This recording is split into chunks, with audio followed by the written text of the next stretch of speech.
Бұл фильм бізге болашақтағы жағдайды көрсетеді.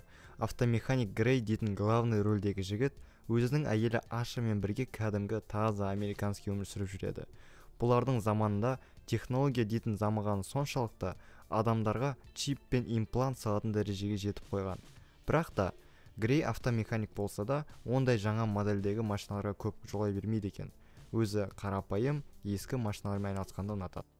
Әне міне деп жүргенде бір күні Грей все-таки бір танымал байдың жаңа модельдегі робот машинасын алып жөндеп береді.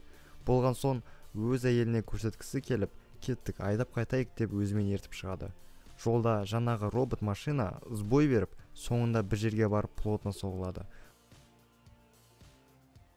Сол жерде екеуін беттеріне маска таққан 4 жігіт тұтқынға алады. Олар Ашаны өлтіріп, Грейді жаралап қалдырады. Грейді жедел больницаға жеткізеді. Диагноз бойынша ол Грейдің омыртқасын екіге бөліп жіберген екен. Осының кесірінен дәрігер оған өмір бақи инвалид болып қалатынын айтады. 3 айдан соң Грей больницадан шығады. Роботтехникамен жабдықталған үйде жалғыз өзі коляскада өмір сүріп жүреді. Өмірінен түңілген Грей өзін-өзі өлтірмекші болғанда оған Эрон атты танысы келіп қалады. Эрон танымал STEM чипін ойлап тапқан болатын. Егер ол чипті орнатса, Грейдің қайтадан жүре алатынына уәде береді.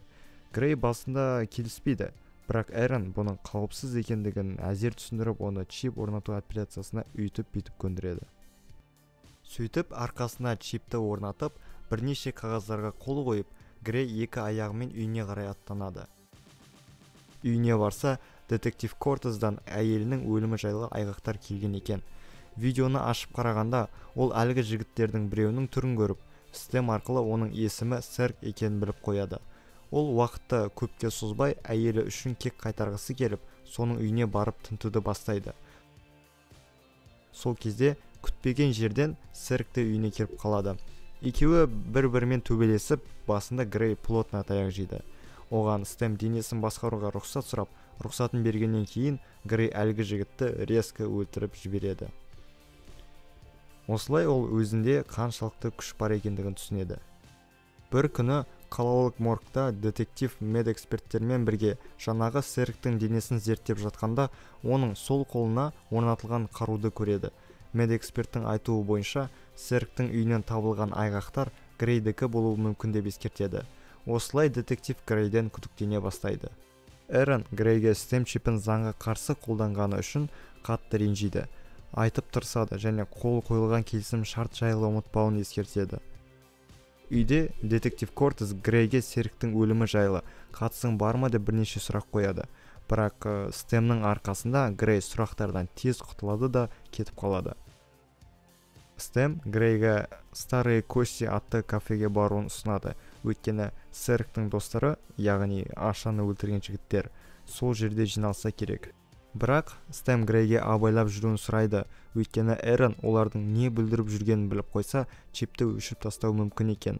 Ал чип өшсе, Грей қайтадан инвалид болып қалады. Осыны түсінген Грей әдейі инвалид кейпінде жаңағы кафеге барады.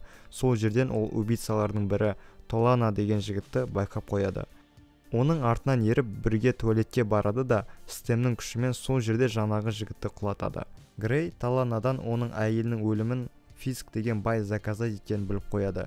Толананың мойнына қараса, ол әйелі Аша істеген компанияның чипін көреді. Осы уақытта Эрон STEM-ді өшіріп тастамақшы болады. Бірақ STEM Грейге Даркнеттен тауып алған хакершаға баруын айтады. Хакершаға әзер дегенде сүйретіліп жеткен Грей тезірек STEM-ді орнатылған системаны бұзуын сұрайды, чтобы Эрон оны өшіре алмайтындай болу үшін. Осы кезде Фиск бағанағы туалетте Толана мен басқа жігіттерді көреді. Ашуланып барып, ол Грейді іздеп бастайды. Джейми атты хакерша әзер дегенде STEM-дағы системаны бұзып болып жатқанда, камерадан Фиск пен оның жігіттері үйге қарай баса көктеп келе жатқандарын көреді. Қайта қосылған STEM Фисктің бір жігітін өлтіріп, қашып кетуіне көмектеседі. Ал Грейдің үйінде детектив Кортес оның курткасына прослушка қоюмен әлек. Сол арқылы ол Грей мен STEM-нің диалогтарын естіп қайда бар жатқандарын біліп қояды.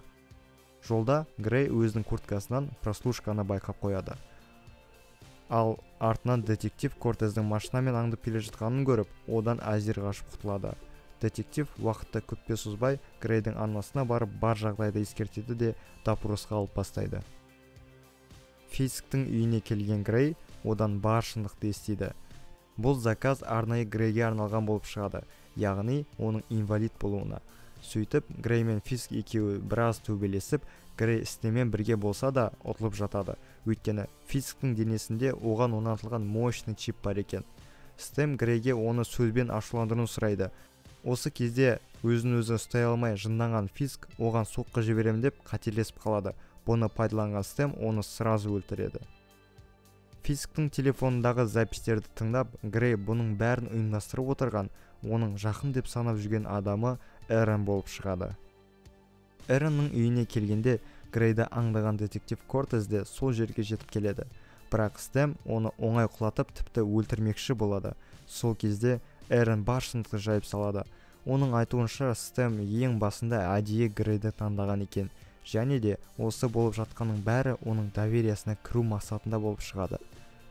Стемнің соңғы мақсаты Эрен болу себебі одан басқа ешкім өзі сияқты чип создать ете алмайды екен. Сондықтан Стем управленияны өзіне алып Эренді атып өлтіреді.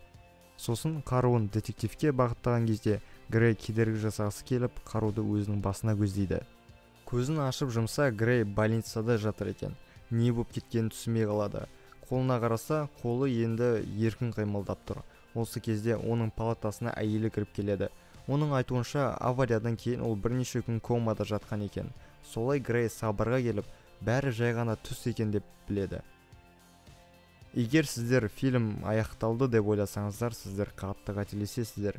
Өйткені бұның бәрі Стем оның довериясын кіріп, әйелмен бірге болатындай түске қамап тастап, полный управленияны өзіне алу болып шығады.